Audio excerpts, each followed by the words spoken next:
Ganito nga ang buhay dito sa Amerika.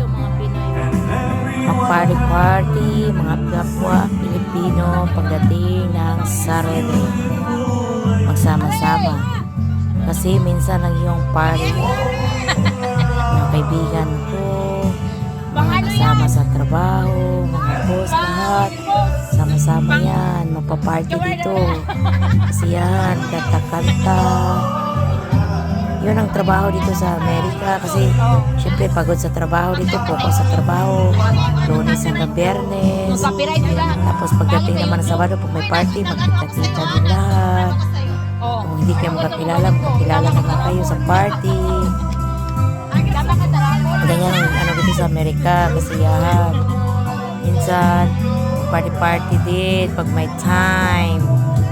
O, mga kapwa Pilipino, party-party time. Kanta-kanta muna sila, kanta.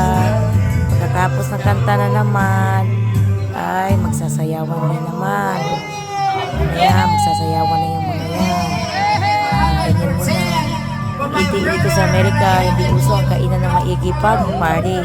Kakain ka ng konti, tapos pag-uwian, mag-take out. Dito ganitong uso. Kasi hindi uso dito nakakain ka ng marami pag party. O, ganyan ang katuwaan, biruan. Ganyan ang buhay dito sa Amerika para mawala yung mga problema na mga iniisip. Mga iba nakatayo na, iba nagsiuwian na. Sila, iba nagkuha ng mga pag-take out pa more by Sharon Cuneta. Nagsasyawi na yan sila. Ang balutin mo ako ng pang-take out pang kanta mo na. Kanta pa more. Kanta pa kayo. Kanta. Mamaya na naman dyan. Ay magsasayawan na naman. O, sayaw. Ganyan lang. Kanta, sayaw. Sige. O, wala na masyadong maraming tao. Hindi ako nakakuha ng video nung kanina maraming tao. Kasi sobrang dami ng tao. Suwian na yung iba. Sayaw. Ganyan lang ang buhay dito sa Amerika. Trabaho. Party. Kasi hindi pwede puro lang nakafocus yung life mo sa work and work.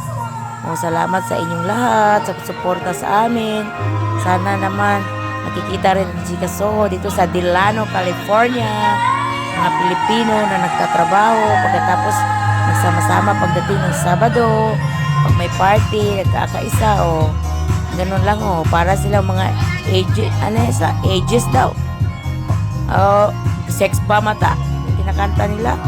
Oh, salamat sa lahat na nanonood. Sana naman nawa ay pakinggan nyo at subaybayan nyo ang aking mga video at i-like, i-post, and i-share and comment. Thank you.